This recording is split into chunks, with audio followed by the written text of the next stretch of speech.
Hi hello friends, welcome back to my YouTube channel. ಸ್ನೇಹಿತರೆ, classes ಸೈನ್ಸ್ಗೆ ಸಂಬಂಧಪಟ್ಟಂತೆ ಆಗಿರುತ್ತೆ. ಆ್ಯಂಡ್ ಅದರ ಜೊತೆಗೆ EVS ಅಂತ ಹೇಳಿದರೆ ಈ ಒಂದು ಪರಿಸರ ಅಧ್ಯಯನ ಎನ್ವೈರನ್ಮೆಂಟಲ್ ಸೈನ್ಸ್ಗೆ ಸಂಬಂಧಪಟ್ಟಂಥ ಕೆಲವೊಂದು ಪ್ರಮುಖ ಪ್ರಶ್ನೋತ್ತರಗಳು ಸಹ ಇದರಲ್ಲಿ ಇನ್ಕ್ಲೂಡ್ ಆಗ್ತಾ ಹೋಗಿದೆ.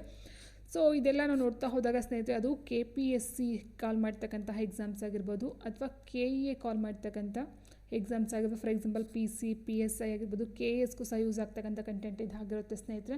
ಆ್ಯಂಡ್ ವಿಲೇಜ್ ಅಕೌಂಟೆಂಟು PDO ಆಗಿರ್ಬೋದು. ಅದರ ಜೊತೆಗೆ ಈ ಒಂದು ಸೆಂಟ್ರಲ್ ಗೌರ್ನಮೆಂಟ್ ಎಕ್ಸಾಮ್ಸ್ ಏನಿದೆಯೋ RRB ಮೇಯ್ನಾಗಿ ಕೇಳ್ತಾ ಹೋಗ್ತಾರೆ. RRB ಮತ್ತು ಅಗ್ನಿವೀರ್ ಆಗಿರ್ಬೋದು, ಈ ಒಂದು SSCಗೆ ಸಂಬಂಧಪಟ್ಟಂತೆ ಆಗಿರ್ಬೋದು, MTS ಆಗಿರ್ಬೋದು, ಅಥವಾ ಈ ಒಂದು ಬ್ಯಾಂಕಿಂಗ್ಗೆ ಸಂಬಂಧಪಟ್ಟಂತೆ ಸೈನ್ಸ್ ಕ್ವಶನ್ ತುಂಬ ಕೇಳ್ತಾ ಹೋಗ್ತಾರೆ ಕರೆಂಟ್ ಅಫೇರ್ಸಲ್ಲಿ. ಅದರ ಜೊತೆಗೆ PSTR ಆ್ಯಂಡ್ GPSTR ಆಗಿರ್ಬೋದು, ಆ್ಯಂಡ್ HSTR. ಸೊ ಇವೆಲ್ಲ GK ನೋಡ್ತಾ ಹೋದಾಗ ಅಥವಾ ಸೈನ್ಸ್ ಪೇಪರ್ಗೆ ನೋಡ್ತಾ ಹೋದಾಗ ಕ್ವಶನ್ಸ್ಗಳನ್ನ ಕೇಳ್ತಾ ಹೋಗ್ತಾರೆ ಸ್ನೇಹಿತರೆ. ವೆರಿ ಇಂಪಾರ್ಟೆಂಟ್ ಟಾಪಿಕ್ ಅಥವಾ ವೆರಿ ಇಂಪಾರ್ಟೆಂಟ್ ಕ್ವಶನ್ಸ್ಗಳು ಇದಾಗಿರುತ್ತೆ. ಸೊ ಓಕೆ, ಫಸ್ಟ್ ಕ್ವಶನ್ ನೋಡ್ತಾ ಹೋದರೆ, ಈ ಕೆಳಗಿನಲ್ಲಿ ಯಾವುವು ಪ್ರಾಥಮಿಕ ಮಾಲಿನ್ಯಕಾರಕಗಳಾಗಿವೆ ಅಂತ ಕೇಳಿದ್ದಾರೆ. ಸೊ ಪ್ರಾಥಮಿಕ ಅಂತ ಹೇಳಿದಾಗ ಸ್ನೇಹಿತರೆ, ಪ್ರಾಥಮಿಕ ಆ್ಯಂಡ್ ದ್ವಿತೀಯಕ ಅಂತಲೂ ಹೇಳ್ತಾ ಹೋಗ್ತೀವಿ. ದ್ವಿತೀಯಕ ಆ್ಯಂಡ್ ಪ್ರಾಥಮಿಕ ಮಾಲಿನ್ಯಕಾರಕಗಳನ್ನ ನೋಡ್ತಾ ಹೋಗ್ತೀವಿ. ಸೊ ಪ್ರಾಥಮಿಕ ಅಂತ ಹೇಳಿದಾಗ ನೇರವಾಗಿ ಈ ಒಂದು ತುಂಬ ಜಾಸ್ತಿ ಎಫೆಕ್ಟನ್ನು ಮಾಡ್ತಕ್ಕಂಥದ್ದನ್ನ ನಾವು ಪ್ರಾಥಮಿಕ ಮಾಲಿನ್ಯಕಾರಕ ಅಂತ ನೋಡ್ತಾ ಹೋಗ್ತೀವಿ. ಸೊ ಕಾರ್ಬನ್ ಮಾನಾಕ್ಸೈಡನ್ನು ಕೊಟ್ಟಿದ್ದಾರೆ, ಆ್ಯಂಡ್ ನೈಟ್ರೋಜನ್ ಆಕ್ಸೈಡನ್ನು ಕೊಟ್ಟಿದ್ದಾರೆ, ಆ್ಯಂಡ್ ಓಝೋನ್ O3 ಕೊಟ್ಟಿದ್ದಾರೆ, ಮೀಥೇನ್ ಕೊಟ್ಟಿದ್ದಾರೆ. ಓಕೆ, ಕೊಟ್ಟಿದ್ದಾರೆ. ಇಲ್ಲಿ ಪ್ರಾಥಮಿಕ ಮಾಲಿನ್ಯಕಾರಕಗಳು ಯಾವುದ್ಯಾವ್ದು ಬರುತ್ತೆ ಅಂತ ಹೇಳಿದಾಗ, ಓಝೋನ್ ಅಂತಕ್ಕಂಥದ್ದು ಏನಿದೆಯೋ ಇದನ್ನು ನಾವು ದ್ವಿತೀಯಕ ಅಂತ ಹೇಳ್ತೀವಿ. ದ್ವಿತೀಯಕ. ಸೊ ಹೀಗಿರಬೇಕಾದ್ರೆ ಓಝೋನ್ 3 ಅಂತಕ್ಕಂಥದ್ದು ಬರೋದಿಲ್ಲ. ಸೊ 3 ಇಲ್ಲ ಅಂತಂದರೆ D ಬರಲ್ಲ ಸ್ನೇಹಿತರೆ. ಸೊ ಆನ್ಸರ್ ಆಪ್ಷನ್ C ಆಗುತ್ತೆ. ಮೇಯ್ನಾಗಿ ನಾವು ಕಾರ್ಬನ್ ಡೈಆಕ್ಸೈಡು, ಮೀಥೇನ್ನ ಮೇಯ್ನಾಗಿ ನಾವು ಮಾಲಿನ್ಯಕಾರಕಗಳನ್ನ ನೋಡ್ತಾ ಹೋಗ್ತೀವಿ. ಸೊ ಹಾಗಾಗಿ ಇಲ್ಲಿ ಆನ್ಸರ್ ಆಪ್ಷನ್ C 1, 2 ಮತ್ತು 4 ಆಗಿರುತ್ತೆ. ಇದರ ಪ್ರಕಾರ ನೋಡ್ತಾ ಹೋದಾಗ ಸ್ನೇಹಿತರೆ, ಪ್ರಾಥಮಿಕ ಮಾಲಿನ್ಯಕಾರಕ ಅಂದ್ರೇನು? ಧೂಳಿನ ಬಿರುಗಾಳಿಗಳು ಬಿಡ್ತಕ್ಕಂಥದ್ದಾಗಿರ್ಬೋದು, ಜ್ವಾಲಾಮುಖಿಗಳಿಂದ ಉಂಟಾಗ್ತಕ್ಕಂಥದ್ದಾಗಿರ್ಬೋದು, ಅಥವಾ ನೈಸರ್ಗಿಕ ಅಪಾಯಕಾರಿ ಘಟನೆಗಳಿಂದ ಆಗ್ತಕ್ಕಂಥದ್ದಾಗಿರ್ಬೋದು, ಅಥವಾ ಮನೆಗಳಿಂದ ಆಗಿರ್ಬೋದು, ಅಥವಾ ಕೈಗಾರಿಕೆಗಳಿಂದ ಆಗಿರ್ಬೋದು, ಅಥವಾ ವಾಹನಗಳಿಂದ ಬಿಡುಗಡೆ ಆಗ್ತಕ್ಕಂಥದ್ದಾಗಿರ್ಬೋದು, ಅಥವಾ ಮರ ಕಲ್ಲಿದ್ದಲು ತೈಲ ಅಂದರೆ ಮರವನ್ನು ಸುಡೋದ್ರಿಂದ ಬರ್ತಕ್ಕಂಥ ಹೊಗೆ ಆಗಿರ್ಬೋದು, ಕಲ್ಲಿದ್ದನ್ನು ಸುಡ್ತಕ್ಕಂಥದ್ದಾಗಿರ್ಬೋದು, ತೈಲವನ್ನು ಸುಡ್ತಕ್ಕಂಥದ್ದಾಗಿರ್ಬೋದು, ಅಥವಾ ಇತರ ಮಾನವ ಚಟುವಟಿಕೆಗಳಿಂದ ಗುರುತಿಸಬಹುದಾದಂಥ ಮೂಲಗಳಿಂದ ನೇರವಾಗಿ ಹೊರಸೂಸ್ತಕ್ಕಂಥ ಒಂದು ಮಾಲಿನ್ಯಕಾರಕಗಳನ್ನು ನಾವು ಪ್ರಾಥಮಿಕ ಮಾಲಿನ್ಯಕಾರಕಗಳಂತ ಕರಿತಾ ಹೋಗ್ತೀವಿ. ಸೊ ಡೈರೆಕ್ಟಾಗಿ ಈ ಒಂದು ಪರಿಸರಕ್ಕೆ ಹಾನಿಯನ್ನು ಮಾಡ್ತಕ್ಕಂಥ ಒಂದು ಕಾರಕಗಳು ಹೆಚ್ಚಿನ ಪ್ರಮಾಣದಲ್ಲಿ. ಸೊ ಅದನ್ನು ನಾವು ಪ್ರಾಥಮಿಕ ಮಾಲಿನ್ಯಕಾರಕಗಳಂತ ಕರಿತೀವಿ. ಸೊ ಫಾರ್ ಎಕ್ಸಾಂಪಲ್ ನೋಡ್ತಾ ಹೋದಾಗ ಕಾರ್ಬನ್ ಡೈಆಕ್ಸೈಡ್ ಆಗಿರುತ್ತೆ CO2, ಕಾರ್ಬನ್ ಮಾನಾಕ್ಸೈಡ್ CO ಅಂತ ಹೇಳ್ತೀವಿ, ಸಲ್ಫರ್ ಡೈಆಕ್ಸೈಡ್ ಆಗಿರುತ್ತೆ, ಆ್ಯಂಡ್ ನೈಟ್ರೋಜನ್ ಆಕ್ಸೈಡ್ ಆಗಿರುತ್ತೆ, ಆ್ಯಂಡ್ ಮೀಥೇನ್ ಬರುತ್ತೆ, ಸಸ್ಪೆಂಡೆಡ್ ಫರ್ಟಿಕ್ಯುಲೇಟರ್ ಮ್ಯಾಟರ್. ಸೊ ಇಷ್ಟು ಸಹ ಪ್ರಾಥಮಿಕ ವಾಯು ಮಾಲಿನ್ಯಕಾರಕಗಳಾಗಿರ್ತಕ್ಕಂಥದ್ದು. ಇನ್ನು ದ್ವಿತೀಯಕ ಮಾಲಿನ್ಯಕಾರಕಗಳೆಲ್ಲ ಯಾವ್ದು ಬರುತ್ತೆ ಅಂದರೆ, ಸಲ್ಫ್ಯೂರಿಕ್ ಆ್ಯಸಿಡ್ ಬರುತ್ತೆ, ಓಝೋನ್ ಬರುತ್ತೆ O3, ಫಾರ್ಮಾಲ್ಡಿಹೈಡ್ಸ್ ಬರುತ್ತೆ, ಮತ್ತು ಫೆರಾಕ್ಸಿ ಅಸಿಲ್ ನೈಟ್ರೇಟ್ ಅಂತಕ್ಕಂಥ. ಸೊ PAN ಕೇಳ್ತಾರೆ, ಇದು ಸ್ನೇಹಿತರೆ ಅಬ್ರಿವೇಷನ್ನ ಕೇಳ್ತಕ್ಕಂಥದ್ದು ಆಗಿರುತ್ತೆ. PAN ಅಂತಂದರೆ ಪೆರಾಕ್ಸಿ ಅಸಿಲ್ ನೈಟ್ರೇಟ್ ಅಂತಕ್ಕಂಥ. ಇದು ಸಹ ಒಂದು ದ್ವಿತೀಯಕ ಮಾಲಿನ್ಯಕಾರಕವಾಗಿ ಈ ಒಂದು ವಾತಾವರಣದಲ್ಲಿ ಬಿಡುಗಡೆ ಆಗ್ತಕ್ಕಂಥದ್ದು ಆಗಿರುತ್ತೆ. ಸೊ ಇದೆಲ್ಲ ಕಡಿಮೆ ಪ್ರಮಾಣದಲ್ಲಿ ಆಗ್ತಕ್ಕಂಥದ್ದಾಗಿರೋದ್ರಿಂದ ಇದು ದ್ವಿತೀಯಕ ಬರ್ತಾ ಹೋಗುತ್ತೆ. ಇದು ಎಲ್ಲ ಪ್ರಾಥಮಿಕದಲ್ಲಿ ಬರ್ತಕ್ಕಂಥದ್ದು ಆಗಿರುತ್ತೆ. ಇನ್ನು ಎರಡನೇ ಪ್ರಶ್ನೆ ನೋಡ್ತಾ ಹೋದಾಗ, ನಕ್ಷತ್ರವು ಆಕಾಶದಲ್ಲಿ ಮಿನುಗಲು ಈ ಕೆಳಗಿನ ಯಾವ ವಿದ್ಯುನ್ಮಾನ ಕಾರಣವಾಗಿದೆ ಅಂತ ಕೇಳಿದರೆ, ಪ್ರತಿಫಲನ, ವಕ್ರೀಭವನ, ಒಟ್ಟು ಆಂತರಿಕ ಪ್ರತಿಫಲನ, ವಿದಳನ ಕ್ರಿಯೆ. ಸೊ ಇಲ್ಲಿ ಪ್ರತಿಫಲನ ಅಂತ ಹೇಳಿದ್ರೆ ರಿಫ್ಲೆಕ್ಷನ್ ಆಫ್ ಲೈಟ್ ಅಂತ ಹೇಳ್ತೀವಿ. Reflection of light. ಸೊ ಮೇಯ್ನಾಗಿ ಎಲ್ಲಿ ಯೂಸ್ ಮಾಡ್ತೀವಿ ಅಂತ ಹೇಳ್ತಾ ಹೋದ ಸ್ನೇಹಿತರೆ, ಇದು ಕನ್ನಡಿಗಳಲ್ಲಿ ಯೂಸ್ ಮಾಡ್ತಕ್ಕಂಥದ್ದಾಗಿರ್ಬೋದು, ಮಿರರ್ ಅಂತ ಏನು ಹೇಳ್ತೀವಿ ಕನ್ನಡಿಗಳಲ್ಲಿ, ಆ್ಯಂಡ್ ಸೋನಾರ್ಗಳಲ್ಲಿ ಯೂಸ್ ಮಾಡ್ತಾರೆ, ಆ್ಯಂಡ್ ರಾಡಾರ್ಗಳಲ್ಲಿ ಯೂಸ್ ಮಾಡ್ತಕ್ಕಂಥದ್ದು ಪ್ರತಿಫಲನ ಆಗಿರುತ್ತೆ. ವಕ್ರೀಭವನನ ಎಲ್ಲೆಲ್ಲಿ ಯೂಸ್ ಮಾಡ್ತೀವಿ ಅಂತ ಹೇಳ್ತಾ ಹೋದಾಗ, ಈ ಒಂದು ನೀರಿನಲ್ಲಿ ಬಿದ್ದಂತಹ ಒಂದು ಕಾಯಿನ್ ಅಥವಾ ನಾಣ್ಯ ಆಗಿರ್ಬೋದು, ನಾಣ್ಯವನ್ನು ನೋಡಿದಾಗ ತುಂಬ ಹತ್ತಿರದಲ್ಲಿ ಕಾಣಿಸ್ತಕ್ಕಂಥದ್ದಕ್ಕೆ ರೀಸನ್ ಬಂದು ವಕ್ರೀಭವನ ಆಗಿರುತ್ತೆ. ಅಥವಾ ಒಂದು ಕೋಲ್ ಅಥವಾ ಕಡ್ಡಿಯನ್ನು ಹಾಕಿದಾಗ ಅದು ಸಹ ಬಾಗಿದಂತೆ ಕಾಣಿಸ್ತಕ್ಕಂಥದ್ದಾಗಿರ್ಬೋದು, ಆ್ಯಂಡ್ ಅತಿ ಆಳಕ್ಕಿಂತ ಕಡಿಮೆ ಇದೆ ಅಂತಕ್ಕಂಥದ್ದು ಕಾಣಿಸ್ಬಹುದು. ಸೊ ಇದೆಲ್ಲ ನಾವು ವಕ್ರೀಭವನದಲ್ಲಿ ನೋಡ್ತಾ ಹೋಗ್ತೀವಿ. ಅದರ ಜೊತೆಗೆ ನಕ್ಷತ್ರವು ಆಕಾಶದಲ್ಲಿ ಮಿನುಗೋದಕ್ಕೂ ಸಹ ಈ ಒಂದು ರಿಫ್ರಾಕ್ಷನ್ ಆಫ್ ಲೈಟ್ ಅಂತ ಹೇಳ್ತೀವಿ. Refraction of light. ಸೊ ಅದು ಬಂದು ಬೆಳಕಿನ ವಕ್ರೀಭವನ ಆಗಿರುತ್ತೆ. ಆನ್ಸರ್ ಬಂದಿಲ್ಲ ಆಪ್ಷನ್ B, ಬೆಳಕಿನ ವಕ್ರೀಭವನ. ಇನ್ನು ಒಟ್ಟು ಆಂತರಿಕ ಪ್ರತಿಫಲನ ಅಥವಾ ಈ ಒಂದು ಬೆಳಕಿನ ಸಂಪೂರ್ಣ ಆಂತರಿಕ ಪ್ರತಿಫಲನ, ಟೋಟಲ್ ಇಂಟರ್ನಲ್ ರಿಫ್ಲೆಕ್ಷನ್ ಅಂತ ಹೇಳ್ತೀವಿ. ಸೊ ಮೇಯ್ನಾಗಿ ಇದು ಎಲ್ಲಿ ನಾವು ನೋಡ್ತಾ ಹೋಗ್ತೀವಿ ಅಂದರೆ, ಮರೀಚಿಕೆ, ಮರುಭೂಮಿಯಲ್ಲಿ ಕಂಡು ಬರ್ತಕ್ಕಂಥ ಮರೀಚಿಕೆಗೆ ಮೇಯ್ನ್ ರೀಸನ್ ಅಂತ ಹೇಳೋದು ಒಟ್ಟು ಆಂತರಿಕ ಪ್ರತಿಫಲನ ಆಗಿರ್ತಕ್ಕಂಥದ್ದಾಗಿರುತ್ತೆ ಸ್ನೇಹಿತರೆ. ಸೊ ಇಲ್ಲಿ ಮೇಯ್ನಾಗಿ ನೋಡ್ತಾ ಹೋದರೆ ಆಪ್ಟಿಕಲ್ ಫೈಬರ್ ಅಂತ ಹೇಳ್ತೀವಿ. ಆಪ್ಟಿಕಲ್ ಫೈಬರು ಯಾವ ಒಂದು ತತ್ವದ ಮೇಲೆ ಕೆಲಸ ಮಾಡುತ್ತೆ ಅಂತ ಹೇಳಿದ್ರೆ ಅದು ಟೋಟಲ್ ಇಂಟರ್ನಲ್ ರಿಫ್ಲೆಕ್ಷನ್ ಮೇಲೆ ಕೆಲಸವನ್ನು ಮಾಡ್ತಕ್ಕಂಥದ್ದು ಆಗಿರುತ್ತೆ. ಆ್ಯಂಡ್ ನೆಕ್ಸ್ಟು ಆದಿ ಸಸ್ಯಗಳು ಈ ಕೆಳಗಿನ ಯಾವುದಕ್ಕೆ ಉದಾಹರಣೆಗಿದೆ? ಎಫಿಫೈಟ್ಸ್ ಅಂತ ಆಲ್ರೆಡಿ ನಾನು ಹೇಳಿದಾಗೆ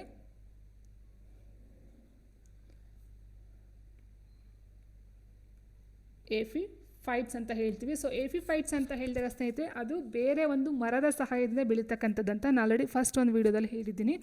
ಸೊ ಬೇರೆ ಒಂದು ಮರವನ್ನು ಆಶ್ರಯವಾಗಿ ಮಾಡಿಕೊಂಡು ಅದರ ಮೇಲೆ ಬೆಳೀತಕ್ಕಂಥದ್ದಾಗಿರುತ್ತೆ. ಆದರೆ ಇದರಿಂದ ಅದಕ್ಕೆ ಯಾವುದೇ ಒಂದು ತೊಂದರೆನೂ ಇರೋದಿಲ್ಲ ಆ್ಯಂಡ್ ಅದಕ್ಕೆ ಇದರಿಂದ ಯಾವುದೇ ಒಂದು ಉಪಯೋಗನೂ ಸಹ ಇರಲ್ಲ. ಅಂದರೆ ಆದಿ ಸಸ್ಯ ಅಂತ ಏನಿರುತ್ತೋ ಒಂದು ಮರದ ಮೇಲೆ ಹಬ್ಕೊಂಡು ಹೋಗಿದೆ ಅಂತ ಹೇಳಿದರೆ ಈ ಒಂದು ಹಬ್ಕೊಂಡು ಹೋಗಿರ್ತಕ್ಕಂಥ ಸಸ್ಯದಿಂದ ಮರಕ್ಕೆ ಯಾವುದೇ ಒಂದು ಪ್ರಾಬ್ಲಮ್ ಆಗಲಿ ಅಥವಾ ಉಪಯೋಗ ಯೂಸ್ ಅಂತಾಗಲಿ ಇರೋದಿಲ್ಲ ಸ್ನೇಹಿತರೆ, ಆಯಿತಾ. ಸೊ ಇಲ್ಲಿ ನೋಡ್ತಾ ಹೋದಾಗ ಆಗಿರಬೇಕಾದ್ರೆ ಕೂಡು ಜೀವನ ಬರೋದಿಲ್ಲ, ಪರಸ್ಪರ ಅವಲಂಬನೆ ಅಂದರೆ ಎರಡಕ್ಕೂ ಸಹ ಯೂಸ್ ಆಗ್ತಕ್ಕಂಥದ್ದು. ಸೊ ಇದರಿಂದ ಇದಕ್ಕೆ ಯೂಸ್ ಆಗಬೇಕು, ಇದರಿಂದ ಇದಕ್ಕೆ ಯೂಸ್ ಆಗಬೇಕು. ಸೊ ಅದನ್ನು ಪರಸ್ಪರ ಅವಲಂಬನೆ ಅಂತ ಹೇಳ್ತೀವಿ. ಬಟ್ ಇಲ್ಲಿ ಆ ಒಂದು ಮರಕ್ಕೆ ಯಾವುದೇ ಒಂದು ಯೂಸ್ ಇರೋದಿಲ್ಲ, ಬಟ್ ಸಹಜೀವತ್ವ ಅಂತ ಹೇಳ್ತೀವಿ. ಸಹಜೀವತ್ವ ಅಂತ ಹೇಳಿದ್ರೆ ಎರಡು ಸಹ ಏನು ಮಾಡ್ತವೆ ಇಲ್ಲಿ ನೋಡಿ. ಸಹಜೀವತ್ವ ಅಂತ ಹೇಳಿದಾಗ ಅನುವರ್ತನೆಯಲ್ಲಿ ಒಂದು ಜೀವಿಯು ಲಾಭವನ್ನು ಪಡೆದರೆ ಮತ್ತೊಂದು ಜೀವಿ ಯಾವುದೇ ಲಾಭವನ್ನು ಪಡೆಯುವುದಿಲ್ಲ ಹಾಗೂ ಯಾವುದೇ ಹಾನಿಗೂ ಸಹ ಒಳಗಾಗೋದಿಲ್ಲ. ಆ ಮರ ಇರ್ತಕ್ಕಂಥದ್ದು ಮರದ ಸುತ್ತ ಒಂದು ಗಿಡ ಹತ್ಕೊಂಡಿದೆ ಅಂತ ಹೇಳಿದ್ರೆ ಸೊ ಅದು ಅದಕ್ಕೆ ಬೇಕಾದಂಥ ಒಂದು ಪೌಷ್ಟಿಕಾಂಶವನ್ನು ಮೇಲ್ಗಡೆ ಗಿಡ ತಗೊಳುತ್ತೆ, ಬಟ್ ಇದಕ್ಕೆ ಯಾವುದೇ ಒಂದು ಡ್ಯಾಮೇಜನ್ನು ಮಾಡೋದಿಲ್ಲ ಸ್ನೇಹಿತರೆ. ಆ್ಯಂಡ್ ಅದಕ್ಕೆ ಯಾವುದೇ ಒಂದು ಯೂಸಸ್ ಸಹ ಕೊಡೋದಿಲ್ಲ. ಸೊ ಅಂಥದ್ದು ನಾವು ಸಹಜೀವತ್ವ ಅಂತ ನೋಡ್ತಾ ಹೋಗ್ತೀವಿ. ಉದಾಹರಣೆಗೆ ಆದಿ ಸಸ್ಯಗಳಲ್ಲಿ ಎಫಿಫೈಟ್ಸ್ ಬೇರೆ ಬೇರೆ ಮರಗಳ ಸಹಾಯದಿಂದ ಸೂರ್ಯನ ಬೆಳಕನ್ನು ಹಾಗೂ ಸದೃಢತೆಯನ್ನು ಪಡ್ಕೊಳ್ತಕ್ಕಂಥದ್ದು ಆಗಿರುತ್ತೆ. ಇನ್ನು ಬೆಸ್ಟ್ ಇದು ಸಸ್ಯಗಳಿಗಾಯಿತು.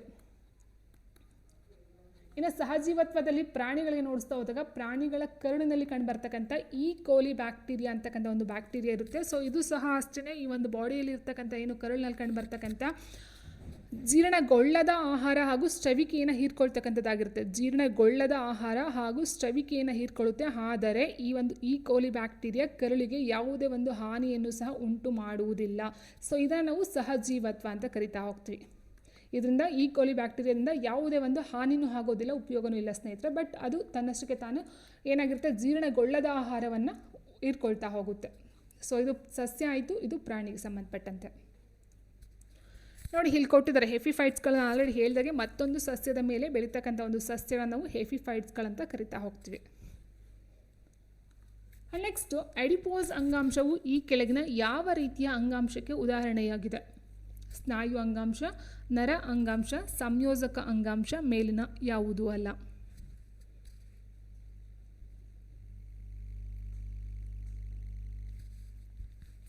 ನೋಡಿ ಅಡಿಪೋಸ್ ಅಂಗಾಂಶ ಅಂತಕ್ಕಂಥದ್ದು ಸ್ನಾಯು ಅಂಗಾಂಶ ಆಗಲಿ ನರ ಅಂಗಾಂಶಕ್ಕೆ ಬರ್ತಕ್ಕಂಥದ್ದಲ್ಲ, ಅದು ಸಂಯೋಜಕ ಅಂಗಾಂಶದ ಅಡಿಯಲ್ಲಿ ಬರ್ತಕ್ಕಂಥ ಒಂದು ಅಂಗಾಂಶ ಆಗಿರುತ್ತೆ ಸ್ನೇಹಿತರೆ. ಸೊ ಹಾಗೆ ಆನ್ಸರ್ ಆಪ್ಷನ್ ಸಿನ ತಗೊಳ್ತಾ ಹೋಗ್ತೀವಿ.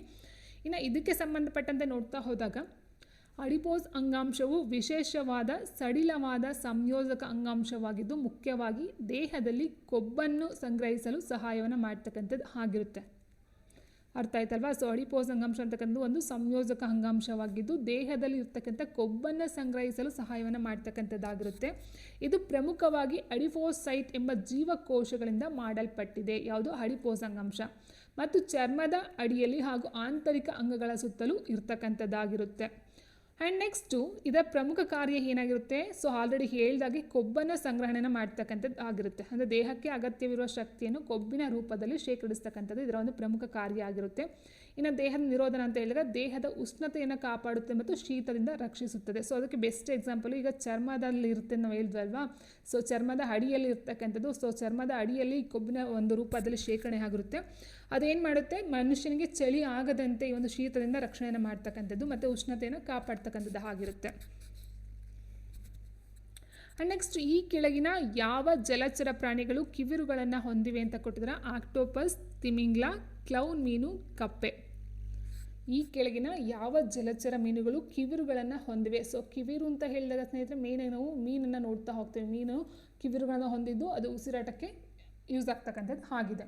ಸೊ ಬಟ್ ತಿಮಿಂಗ್ಲ ಏನು ಉಸಿರಾಟ ಮಾಡುತ್ತೆ ಅಂತೇಳಿದ್ರೆ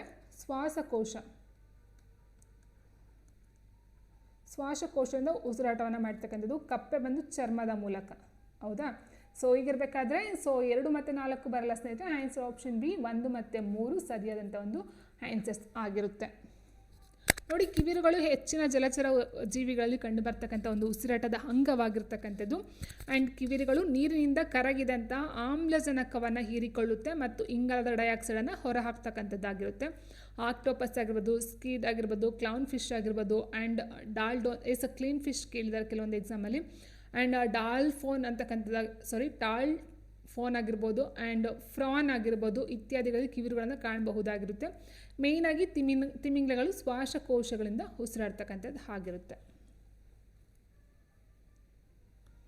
ಆ್ಯಂಡ್ ನೆಕ್ಸ್ಟು, ಈ ಜೀವಕೋಶಗಳಲ್ಲಿ ಯಾವುದು ಸಸ್ಯಗಳಲ್ಲಿ ಜೀವಕೋಶದ ವಿಸ್ತರಣೆಯನ್ನು ಉತ್ತೇಜಿಸುತ್ತದೆ? ಈ ಕೆಳಗಿನಲ್ಲಿ ಯಾವುದು ಸಸ್ಯಗಳಲ್ಲಿ ಜೀವಕೋಶದ ವಿಸ್ತರಣೆಯನ್ನು ಉತ್ತೇಜಿಸುತ್ತದೆ? ಆಕ್ಸಿನ್, ಗಿಬ್ಬರ್ಲಿನ್ಸ್, ಸೈಟೋಕಿನಿನ್, ಮೇಲಿನ ಯಾವುದು ಅಲ್ಲ?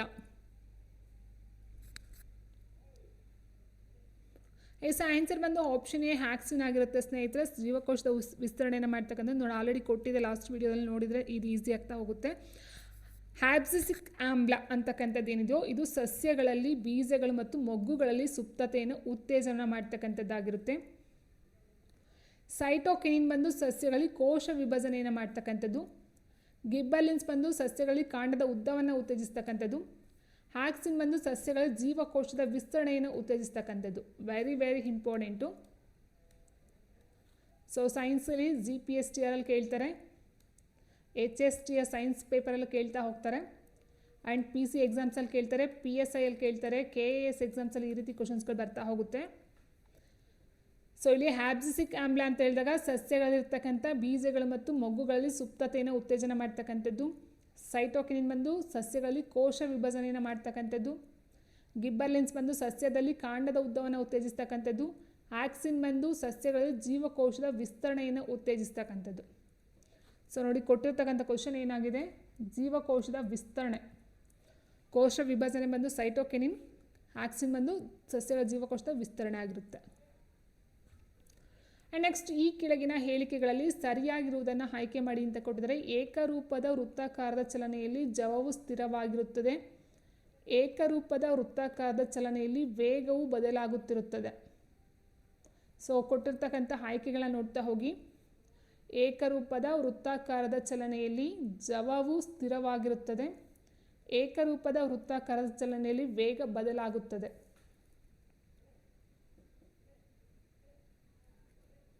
ಸೊ ಇಲ್ಲಿ ಎರಡೂ ಸಹ ಸರಿ ಇದೆ ಸ್ನೇಹಿತರೆ. ವೆಲಾಸಿಟಿ ಸ್ಪೀಡ್ ಅಂತ ತಗೊಳ್ತಾ ಹೋದಾಗ ಸ್ಪೀಡ್ ಅಂತಕ್ಕಂಥದ್ದು ಯಾವುದೇ ಒಂದು ಚೇಂಜಸ್ ಆಗೋದಿಲ್ಲ, ವೇಗ ಮಾತ್ರ ಚೇಂಜ್ ಆಗ್ತಾ ಹೋಗುತ್ತೆ, ಬದಲಾಗುತ್ತೆ. ನೋಡಿ, ಜವ ಅಂತಕ್ಕಂಥದ್ದು ಸ್ಕೇಲರ್ ಸದಿಶ ಪರಿಮಾಣವಾಗಿದ್ದು ಏಕರೂಪದ ಚಲನೆಯಲ್ಲಿ ಅದು ಸ್ಥಿರವಾಗಿರುತ್ತೆ. ಬಟ್ ವೇಗ ಅಂತಕ್ಕಂಥದ್ದು ಅದಿಶ ಪರಿಮಾಣವಾಗಿರೋದ್ರಿಂದ ಅದರ ಚಲನೆಯ ದಿಕ್ಕು ನಿರಂತರವಾಗಿ ಬದಲಾಗ್ತಾ ಹೋಗುತ್ತೆ, ವೇಗವು ನಿರಂತರವಾಗಿ ಬದಲಾಗುತ್ತದೆ. ಸೊ ನೋಡಿ, ಇಲ್ಲಿ ಜವ ಅಂತ ಫಾರ್ ಎಕ್ಸಾಂಪಲ್ ನೀವು ತೊಗೊಳ್ತೀರಿ ಅಂದರೆ ಇಲ್ಲೊಂದು ಯಾರೋ ಇದ್ದಾರೆ ಅಂತ ಅಂದ್ಕೊಳ್ಳಿ. ಸೊ ಒಂದು ಎ ಇದೆ ಅಂತ ಅಂದ್ಕೊಂಡ್ರೆ, ಇಲ್ಲಿ ಒಂದು ಮನೆ ಇದೆ ಅಂತ ಅಂದ್ಕೊಂಡ್ರೆ, ಸೊ ಇದಕ್ಕೆ ದಾರಿ ಈ ರೀತಿ ಇದೆ ಸ್ನೇಹಿತರೆ, ಆಯಿತಾ? ಸೊ ಇಲ್ಲಿ ಏನಾಗುತ್ತೆ, ವೇಗ ಅಂತ ಹೇಳಿದಾಗ ಅದಿಶ ಅಂತ ಅಂದರೆ ವೇಗ ಈ ರೀತಿ ಹೋಗ್ತಕ್ಕಂಥದ್ದು. ಸೊ ಇಲ್ಲಿ ಏನೇನೋ ಹಿಂಗೆ ದಿಕ್ಕುಗಳು ಚೇಂಜ್ ಆಗ್ತಕ್ಕಂಥದ್ದು, ಚಲನೆಯ ವೇಗನೂ ಸಹ ಚೇಂಜ್ ಆಗ್ತಕ್ಕಂಥದ್ದು ಆಗಿರುತ್ತೆ.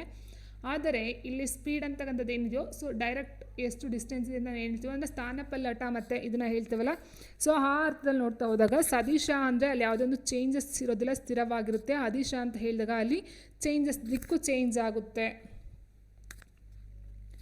ನೆಕ್ಸ್ಟ್, ಕಪ್ಪು ಕುಳಿಗಳಿಗೆ ಸಂಬಂಧಿಸಿದಂತೆ ಈ ಕೆಳಗಿನ ಯಾವುದು ತಪ್ಪಾಗಿದೆ ಅಂತ ಕೊಟ್ಟಿದ್ದಾರೆ. ಕಪ್ಪು ಕುಳಿಗೆ ಸಂಬಂಧಪಟ್ಟಂತೆ ಈ ಕೆಳಗಿನ ಯಾವುದು ತಪ್ಪಾಗಿದೆ? ಕಪ್ಪು ಕುಳಿಯು ನಕ್ಷತ್ರದ ಕೊನೆಯ ಹಂತವಾಗಿದೆ. J.A. ವೀಲರ್ ಎಂಬಾತನು ಕಪ್ಪು ಕುಳಿ ಪದವನ್ನು ಆವಿಷ್ಕರಿಸಿದನು. ಕಪ್ಪು ಕುಳಿಯಲ್ಲಿ ಗುರುತ್ವಾಕರ್ಷಣೆ ಬಲ ಪ್ರಬಲವಾಗಿರುತ್ತದೆ. ಕಪ್ಪು ಕುಳಿಯಲ್ಲಿ ಗುರುತ್ವಾಕರ್ಷಣೆ ಬಲ ದುರ್ಬಲವಾಗಿರುತ್ತದೆ. ಸೊ ಗ್ರಾವಿಟೇಷನಲ್ ಫೋರ್ಸ್ ಅಂತ ಕೊಟ್ಟಿದ್ದಾರೆ. ನೋಡಿ, ಇಲ್ಲಿ ತಪ್ಪಾಗಿದೆ ಅಂತ ಕೊಟ್ಟಿದ್ದಾರೆ ಸ್ನೇಹಿತರೆ. ಸೊ ಇಲ್ಲಿ ಪ್ರಬಲ ದುರ್ಬಲ ಅಂತ ಕೊಟ್ಟಿದ್ದಾರೆ. ಸೊ ಆಗಿರಬೇಕಾದ್ರೆ ಎರಡೂ ಆಪೋಸಿಟ್ ಆಗಿದೆ. ಸೊ ಹೀಗಾಗಿ ಇವೆರಡಲ್ಲಿ ಯಾವುದಾದ್ರು ಒಂದು ತಪ್ಪಾಗಿರಲೇಬೇಕಾಗಿರುತ್ತೆ ಅಲ್ವಾ? ಸೊ ಒಂದು ಪ್ರಬಲ ಆಗಿರಬೇಕು, ಇಲ್ಲ ಒಂದು ದುರ್ಬಲ ಆಗಿರಬೇಕು.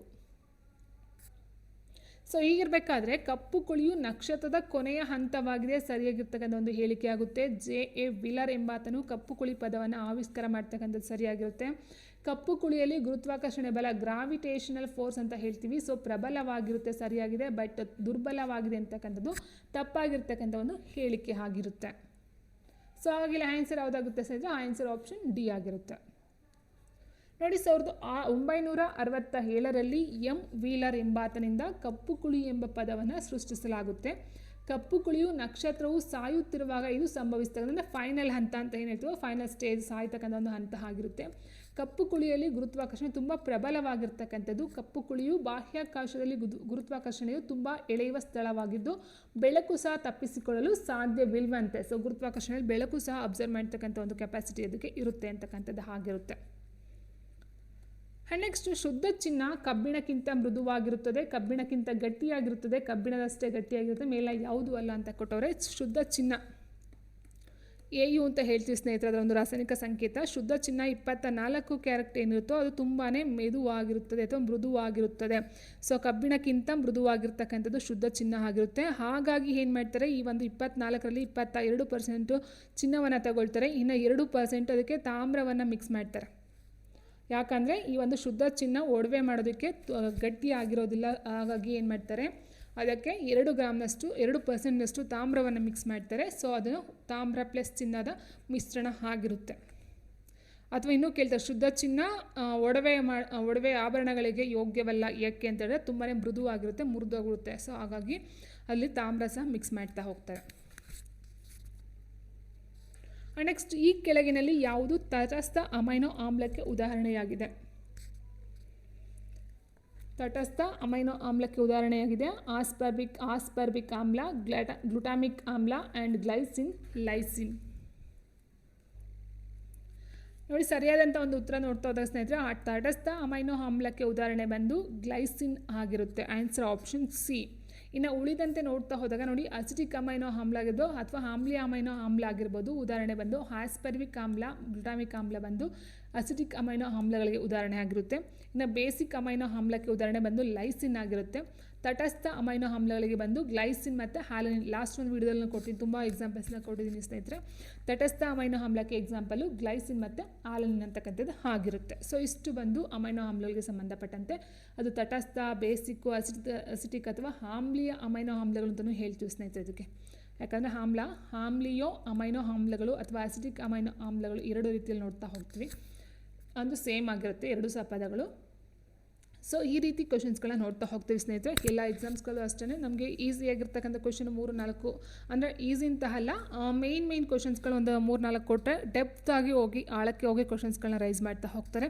ಸೊ ಹಾಗಾಗಿ ನೀವು NCERT DSCERT ಏನಿದೆ ಬುಕ್ಸ್ಗಳು, ಸೊ ಅದರ ರೆಫರ್ ಜೊತೆಗೆ ಈ ಥರ ಕ್ವಶನ್ಸ್ಗಳನ್ನು ಸಹ ನೀವು ಸ್ಟಡಿಯನ್ನು ಮಾಡ್ತಾ ಹೋಗಬೇಕಾಗುತ್ತೆ. ಆ್ಯಂಡ್ ಹೈಯರ್ ಎಜುಕೇಷನ್ ಅಂತ ಹೇಳಿದಾಗ ಅಪ್ ಟು 12th ಗಂಟೆನೂ ಸಹ ನೀವು ನೀವು ಸ್ಟಡಿಯನ್ನು ಮಾಡಬೇಕಾಗುತ್ತೆ. ಯಾವುದಕ್ಕೆ ಅಂತ ಹೇಳಿದ್ರೆ ಈ ಒಂದು PSTR ಅಂತಕ್ಕಂಥದ್ದು ಏನಿದೆಯೋ, ಸೊ ಅದಕ್ಕೆ 12th ಗಂಟೆ ಕೊಡೋದಿಲ್ಲ. But GPSTR and HSTR and ಈ ಒಂದು KA KPSC ಏನು ಕಾಲ್ ಮಾಡ್ತಾರೋ ಆ್ಯಂಡ್ RRB ಎಕ್ಸಾಮ್ಸ್ಗಳೆಲ್ಲ, ಸೊ ಅದಕ್ಕೆಲ್ಲ ನೀವು 12th ಅಥವಾ 2nd PUC ಅಂತ ಏನು ಹೇಳ್ತೀವೋ, ಸೊ ಅದರ ಒಂದು ಸ್ಟಡಿಯನ್ನು ಮಾಡಬೇಕಾಗುತ್ತೆ ಡೆಫಿನೆಟಾಗಿ ಈ ಒಂದು ಸೈನ್ಸ್ಗೆ ಸಂಬಂಧಪಟ್ಟಂತೆ ಸ್ನೇಹಿತರೆ.